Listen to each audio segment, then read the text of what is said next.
तो चलिए सीधे मुद्दे पर आते हैं और भारत के नए एविडेंस लॉ यानी भारतीय साक्ष्य अधिनियम 2023 को समझना शुरू करते हैं।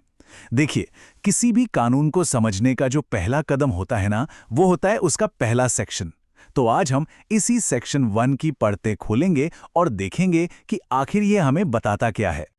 अच्छा, अब ये जो स्क्रीन पर दिख रहा है, पहली नज़र में ये कानूनी भाषा थोड़ी उलझी हुई किसी कोड की तरह लग सकती है ना?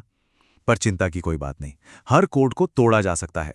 तो हम क्या करेंगे, हम इस सेक्शन के एक-एक हिस्से को उठाएंगे और उसका मतलब समझेंगे। तो शुरू किया जाए? तो चलिए सबसे पहले सबसे आसान चीज से शुरू करते हैं कि भाई इस नई रूल बुक का नाम क्या है।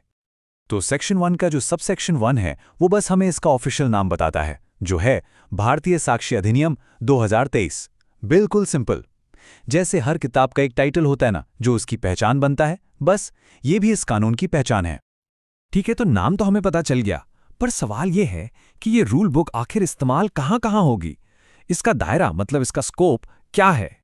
यहाँ पे कानून बिल्कुल साफ साफ कहता है, ये लागू होगा सभी न्यायिक कार्यवाहियों में किसी भी अदालत के सामने।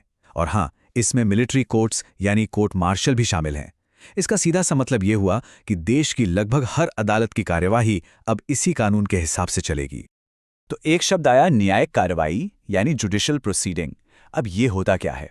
अरे आसान भाषा में कहें तो ये कोर्ट के अंदर होने वाली कोई भी फॉर्मल सुनवाई है जिसका मकसद किसी कानूनी मामले पर फैसला लेना हो। यही वो मैदान है जहां ये नया एक्ट अपना कमाल दिखाएगा। अच्छा, और ये कोर्ट मार्शल क्या है? ये हमारी आर्म्ड फोर्सेस यानी आर्मी, नेवी, एयरफोर्स के लिए बनी खास अदालतें हैं। तो एक बात साफ है, ये एक्ट सिर्फ आम अदालतों तक ही सीमित नहीं है, इसका दायरा मिलिट्री जस्टिस सिस्टम तक भी फैला हुआ है। मतलब स्कोप तो काफी बड़ा है इसका। तो ये तो बात हो गई कि इस कानून का मैदान कितना बड़ा है, लेकिन देखिए, हर मैदान की एक बाउंड्री लाइन भी तो होती है। तो अब ये समझते हैं कि ये कानून कहाँ जाकर रुक जाता है, मतलब इसके एक्सेप्शंस क्या हैं। तो कानून में पहला स्टॉप साइन आता है एफिडेविट्स के लिए। साफ साफ लिखा है कि ये नियम एफिडेविट्स यानी शपथ पत्रों पर लागू नहीं होंगे। तो अब मन में सवाल आता है कि भाई ये एफिडेविट होता क्या है और इसे इस कानून के दायरे से बाहर क्यों रखा गया है? देखिए, एफिडेविट एक तरह का लिखित बयान होता है जिस पर कोई इंसान कसम खाकर ये कहता है कि इसमें जो भी लिखा है वो सच है। हालांकि इसे कोर्ट में सबूत के तौर पर इस्तेमाल करते हैं, पर इसे यहाँ अलग इसलिए रखा गया है क्योंकि इसकी सच्चाई को सीधे कोर्ट में चैलेंज नहीं किया जाता। मतलब जैसे एक गवाह से कटघरे में सवाल जवाब होते हैं, वैसी ज़रा एफिडेविट पर नहीं होती। इसीलिए इसे इस एक्ट के जो सख्त नियम हैं उनसे थोड़ी छूट दी गई है। अच्छा, एक और बाउंड्री लाइन है, ये कानून आर्बिट्रेटर्स के सामने होने वाली कार्यवाही पर भी लागू नहीं होता। तो फिर वही सवाल कि ये आर्बिट्रेटर कौन होता है भाई, और इनकी कार्यवाही कोर्ट से अलग कैसे है? आर्बिट्रेटर को आप एक तरह का प्राइवेट जज समझ सकते हैं। जब दो लोगों या कंपनियों को अपना कोई विवाद कोर्ट के बाहर सुलझाना होता है, तो वो मिलकर एक न्यूट्रल यानी निष्पक्ष व्यक्ति को चुनते हैं, जिसे आर्बिट्रेटर कहते हैं। तो ये जो पूरी प्रक्रिया है, ये कोर्ट की फॉर्मल दुनिया से बाहर होती है। और ये जो फर्क है वो यहाँ बिल्कुल साफ दिखता है। एक तरफ है कोर्ट की कार्यवाही जो फॉर्मल होती है, पब्लिक होती है और जहाँ सबूत के हर नियम का सख्ती से पालन होता है। दूसरी तरफ है आर्बिट्रेशन, जो प्राइवेट होता है, कम फॉर्मल होता है और जहाँ नियम ज़्यादा फ्लेक्सिबल हो सकते हैं। बस इसीलिए ये नया भारतीय साक्ष्य अधिनियम कोर्ट रूम के लिए बनाया गया है, किसी कॉन्फ्रेंस रूम में होने वाली प्राइवेट मीटिंग के लिए नहीं।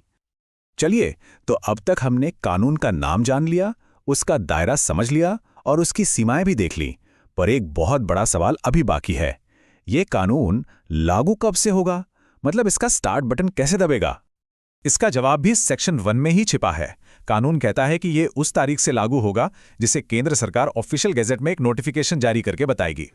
तो इसका पूरा लॉन्च सीक्वेंस कुछ इस तरह का है। स्टेप 1, केंद्र सरकार तय करती है कि इसे किस तारीख से लागू करना है।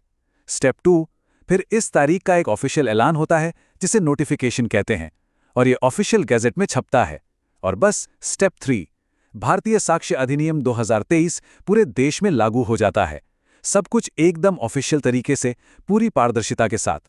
तो चलिए, अब तक हमने जो भी बातें की उन्हें फटाफट एक साथ जोड़कर देख लेते हैं। एक क्विक रीकैप।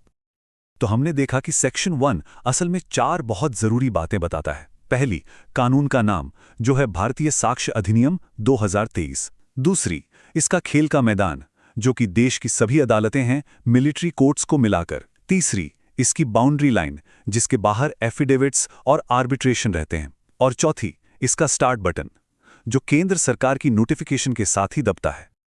तो देखा जाए तो किसी भी कानून का पहला सेक्शन सिर्फ एक फॉर्मल शुरुआत नहीं होता, वो उस पूरे कानून की नींव रखता है, उसका पूरा खाका तैयार करता है। इसकी एक एक लाइन में जो बारीकी और सफाई है वो हमें सोचने पे मजबूर करती है कि जब बात इंसाफ की हो तो नियमों का इतना साफ, इतना सटीक होना आखिर कितना ज्यादा जरूरी होता है ना?